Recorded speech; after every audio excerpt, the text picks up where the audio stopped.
మీతో కొన్ని మాటలు తెలియజేయాలని ఆశపడుతున్నా. చెప్పమంటారా?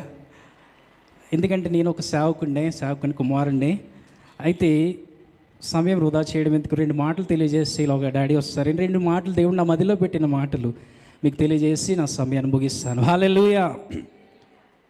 ప్రతి ఒక్క విశ్వాసి, ప్రతి ఒక్క క్రైస్తవుడు కొన్ని సీజన్స్ ఫేస్ చేయాలి.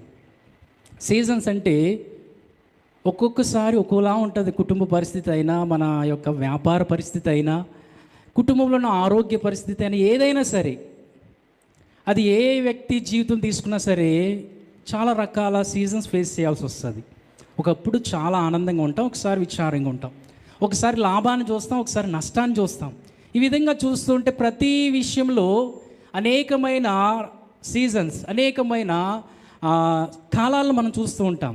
బైబిల్ గ్రంథంలో ఒక వ్యక్తి 4 కాలాలు ఫేస్ చేసిన ఒక వ్యక్తి ఉన్నారు. ఆ వ్యక్తిని జ్ఞాపకం చేసి ముగిస్తాను. నేను యాకోబు కుమారుడైన యోసేపు కోసం మీకు చెప్పాలని ఆశపడుతున్నాను. హల్లెలూయా. మొట్టమొదటిగా యోసేపు యొక్క మొదటి సీజన్ ఏంటంటే, చిన్నప్పుడు తండ్రి ఎంతగానో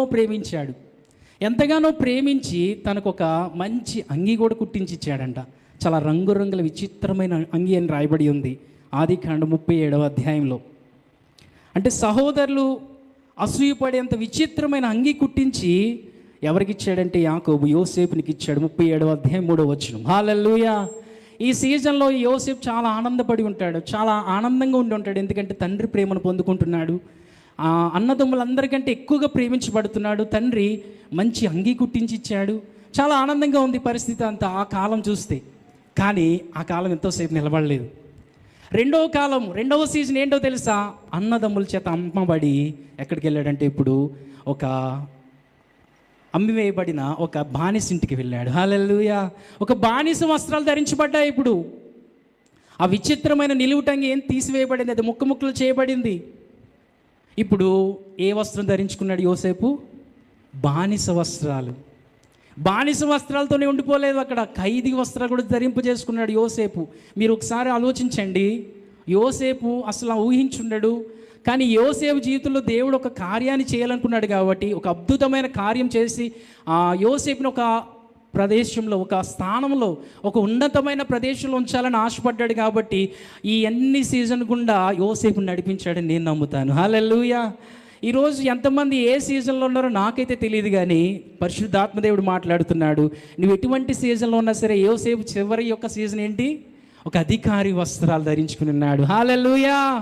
మీరు జాగ్రత్తగా ఆలోచన చేస్తే, మొట్టమొదటిగా తండ్రి దగ్గర ధరించిన వస్త్రం వేరు, మధ్యలో జరిగిన ఈ కాలాలన్నీ బానిసగా కొన్ని సంవత్సరాలు, ఖైదీగా కొన్ని సంవత్సరాలు. ఈ సంవత్సరాలన్నీ ఎలాంటి వస్త్రాలు ధరించుకున్నాడో తెలుసా? అది ఎందుకు ఉపయోగపడని వస్త్రం, అది చూస్తే అందవికారంగా ఉండే వస్త్రం, అసలు యోసేపుకి సరిపోయిన వస్త్రం కాదది.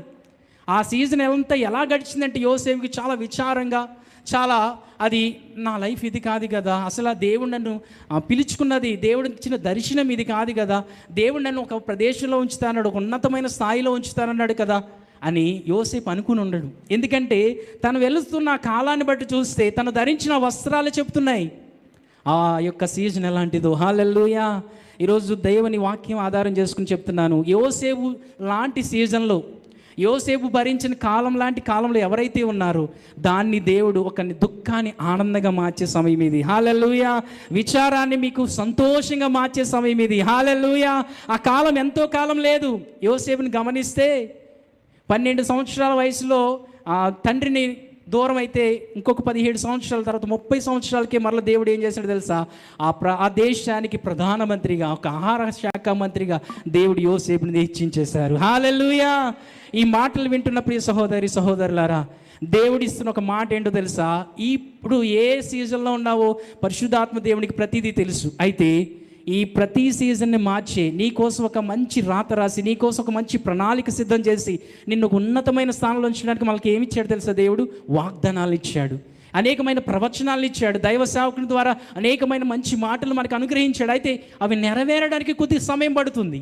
అయితే యోసేపు చేసిన ఒక మంచి పని ఏంటో తెలుసా? ప్రతి సీజన్లో, ప్రతి కాలంలో చాలా యథార్థంగా ఉన్నాడు, చాలా నమ్మకస్తుడిగా ఉన్నాడు.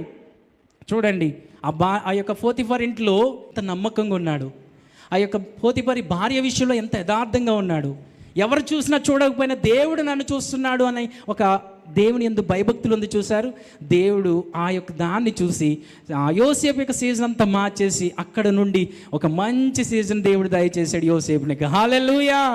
దేవుడు ఈరోజు చాలా స్పష్టంగా మాట్లాడుతున్నాడు. ముందుగా ఏంటో తెలుసా, నీవు ఎటువంటి పరిస్థితుల్లో నాకు తెలియదు కానీ దేవునికి తెలుసు. నీ ప్రతి పరిస్థితిని మార్చివేసి, నీ ప్రతి కాలాన్ని మార్చివేసి సంతోష వస్త్రంతో దేవుడు నిన్ను పంపించబోతున్నారు. హల్లెలూయా. ఎవరైతే దుఃఖ వస్త్రంతో ఇక్కడికి వచ్చారో వారిని సంతోష వస్త్రాలుగా దేవుడు ధరింపజేసి మీకు సంతోషాన్ని ఇచ్చి, మీ యొక్క వ్యాపారాల్లో లాభాన్ని కలిగించి, మీ యొక్క ఆరోగ్య పరిస్థితుల్లో అనారోగ్య పరిస్థితుల్లో ఆరోగ్యాన్ని కలిగించి, మీ కుటుంబ కలహాలు, ఏదైనా నిందలు, అవరోధాలు, ఎవరైనా చింతలు, ఏమైనా ఫ్యామిలీ సమస్యలు, ఇవన్నీ కూడా దేవునికి చిటికలో ఒక సెకండ్లో తీర్చేయగలడు ఆయన. హల్లెలూయా. ఆయన ఏదైనా చేయగలడు, ఎలాగైనా చేయగలడు. మన పరిస్థితి మొత్తం మార్చి, మన కథ మొత్తం మార్చగలడు. హల్లెలూయా. దేవుడి కొద్ది మాటలు దీవించిన గాక. చిన్న మాట ప్రార్థన చేసుకుందాం. ప్రభువానికి స్తోత్రాలు, వందనాలు యేసయ్యా.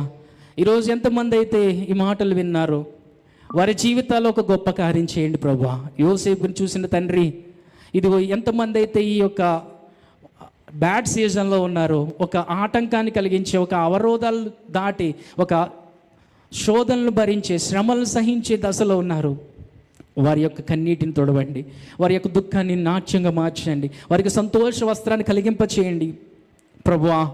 యోసేపు ఏ విధంగా అయితే యథార్థంగా నమ్మకంగా నీ యందు భయభక్తులు కలిగి జీవించాడో అటువంటి జీవితాలు ఇక్కడ ఉన్న ప్రతి ఒక్కరికి మాకు దయచేయమని ప్రార్థన చేస్తున్నాను.